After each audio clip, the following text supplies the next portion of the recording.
In the coming hours, former President Donald Trump will surrender at a Georgia jail on charges stemming from his 2020 election loss. He could make history by becoming the first former American president to have his mugshot taken.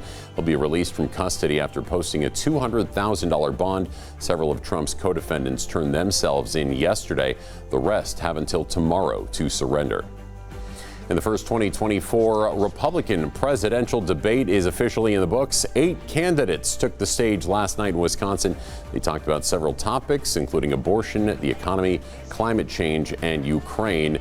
And the debate did indeed get unruly at times. Joining me now to talk about some of the biggest moments from the evening is Scripps political correspondent Joe St. George, live from Milwaukee, Wisconsin. And Joe, a name that was thrown around last night, Vivek Ramaswamy, a relatively unknown candidate who is shooting up in the polls, though, others seemingly attacking him at times. So, Joe, fill us in on that. Where are those statements stemming from?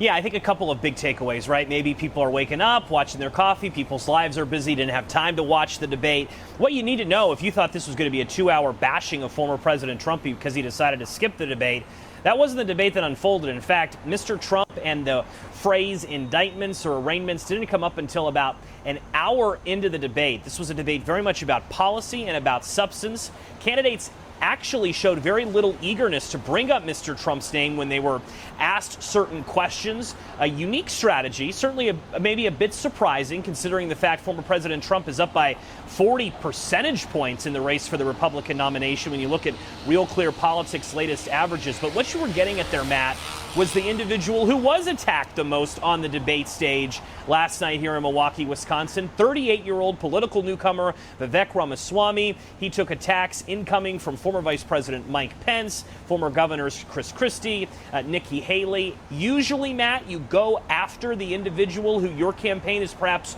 worried about the most or the one who you think could do better than you in the coming days, in the coming weeks and months. There was an effort to bring down Ramaswamy a bit last night.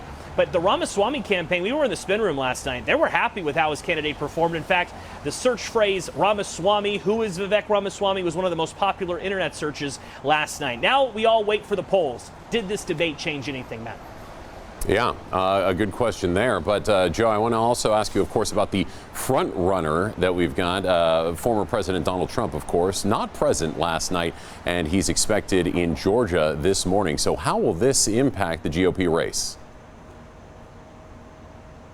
Well, so far, any time that former President Trump has showed up at a courthouse for a booking or a processing, it hasn't impacted him at all. In fact, some polls have shown a spike in the polling. There's a reason why Mr. Trump has decided to turn himself in Georgia after the debate as opposed to before the debate. Because what is the political universe going to be talking about this afternoon, this evening? They're going to be talking about former President Donald Trump. And we can't emphasize this enough. We expect a mugshot to happen today in Georgia and be released, something that we have not had in the previous 3 times that he's had to turn himself in New York, Washington, and in Miami. And that mugshot would instantly become an iconic image. Democrats, no doubt, will attempt to weaponize that and use it in negative campaign commercials should the former president be the nominee for the Republican Party for the 3rd straight presidential cycle. So all eyes now on Fulton County, the political universe shifting from this arena in Milwaukee down to Fulton County in Georgia today. But Republicans will gather back here next summer. The Republican National Convention will be here in Milwaukee, the same arena where the debate took place last night. All right. Well, with a look at what to expect with former President Donald Trump today and a recap of the first Republican debate has been Scripps political correspondent and proud new father, Joe St. George. Thanks so much, Joe. Thank you, Matt.